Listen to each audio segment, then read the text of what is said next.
Hello, beautiful people, and welcome to this dose of celestial goodness. As always, thank you for joining me in this space and on this journey. Before we begin, let us take a very deep breath.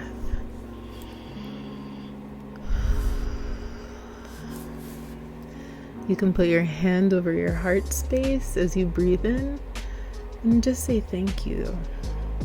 Thank you to your body for functioning as it does. Thank you to your heart for beating. Thank you to all of your organs for functioning without you telling them the specifics on what to do. And thank you for life. Thank you for anything that you personally feel gratitude for right now. Each week and almost daily, I'm reminded that people are often fighting personal battles that we know nothing about. The smallest act of kindness can transform someone's day and even their entire existence. It can be difficult when we are faced with our own stuff, trying to picture ourselves in someone else's shoes, but it can be a very emotionally moving experience to offer grace to someone else. Last week was actually Random Acts of Kindness Week in the United States, and I found out late, but kindness is actually part of my way of life, so each week is Random Acts of Kindness Week. Truly, there's no reason why we shouldn't feel inclined to participate in this practice every single day.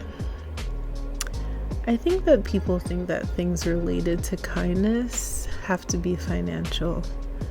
But yes, while you can surprise someone with a gift card for coffee or tea, sometimes just checking in on someone is enough.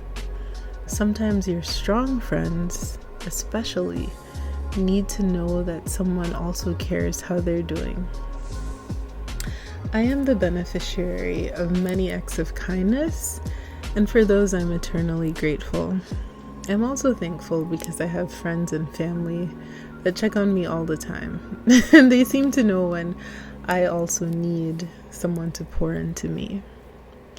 And this is just your reminder that adulting is not easy. Life didn't come with a manual that gives us step-by-step instructions on how to live, on how to love, how to find our purpose, on how just to be a human being in the world at a time like this. Hopefully, though, there are more days when you feel like you're getting it right. One of the things, that's been on my mind for a few weeks has to do with the fear that is often inherent in starting something, in trying something new, or in just learning something new.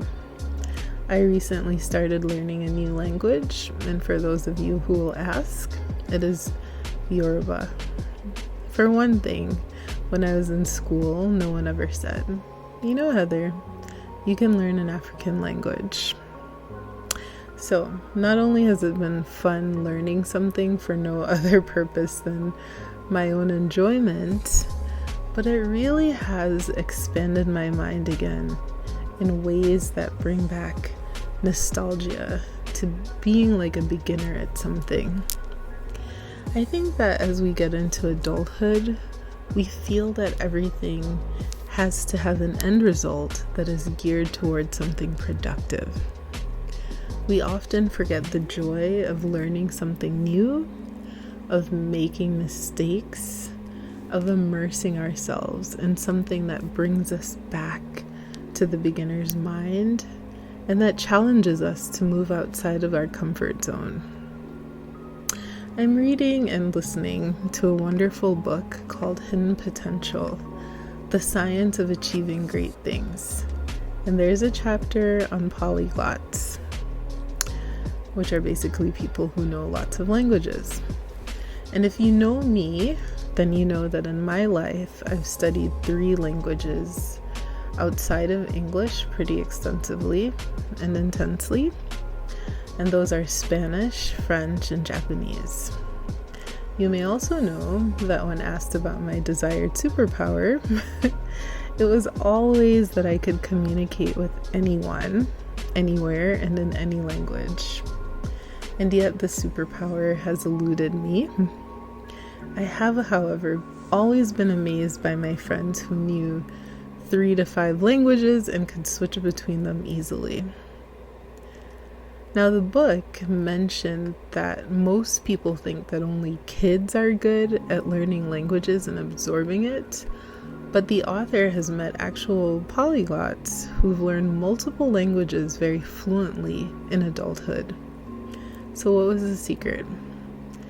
They were not afraid to make mistakes, to look silly in the process of learning, and they immersed themselves in the language and actually did it. So that's right. Instead of just reading the books, they met people, they communicated, they had actual conversations. So here I am learning a new language, and I find that each lesson there's at least one tonal word that is very difficult for me to say. And initially, I just told myself, well, I'm an adult now, and maybe this is why I'm not getting it. But now I'll work on removing that excuse from my brain, and I'll just keep trying and practicing. I'm really not afraid to look silly learning something. And I also want to give a special shout out to my friends who are encouraging me and helping me practice for my homework.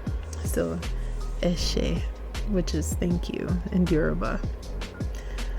And it's just a reminder that, when kids are learning how to walk, we would never push them over and say, why aren't you running a marathon by now? We give them grace, and we should give ourselves grace as well. So is there anything that you want to learn? Is there anything that you want to start?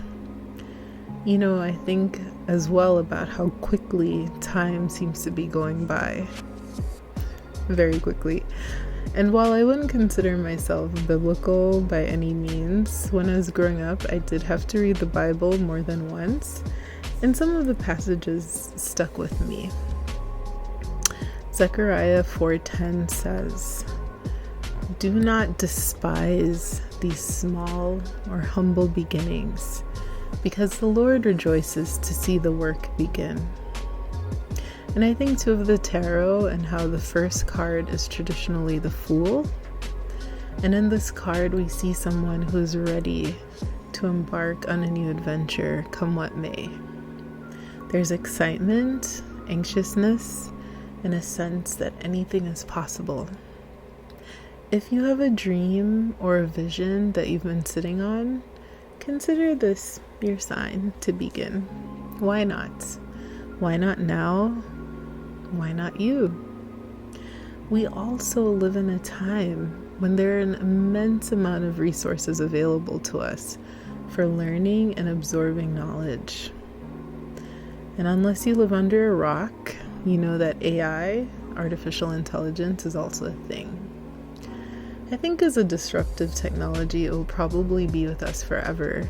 The question, though, is, will we as human beings learn how to engage with it, set up proper parameters, and remind each other that no matter what technology learns how to do, it will never have the heart and the emotional sensibilities of a person. We must learn these technologies so we can remember both how far we can go with them and what boundaries need to be enforced. So learn some new tech, learn something for fun, and start now. Dr. Seuss said it, part of a much larger, very popular graduation poem. But you have brains in your head, you have feet in your shoes. You can steer yourself any direction you choose. You're on your own, and you know what you know, and you are the guy or girl who will decide where to go. As I would say to any of my friends, I believe in your vision and I believe in your dreams because it's your vision and it's your dream. Everyone doesn't have the same vision and gifts, and I do believe that when we act on our dreams, we are in some ways offering service to humanity. So, start the thing, do the thing, be brave, make mistakes, and dole out some kindness. And may the stars continue to shine brightly over you. Thank you. Until next time.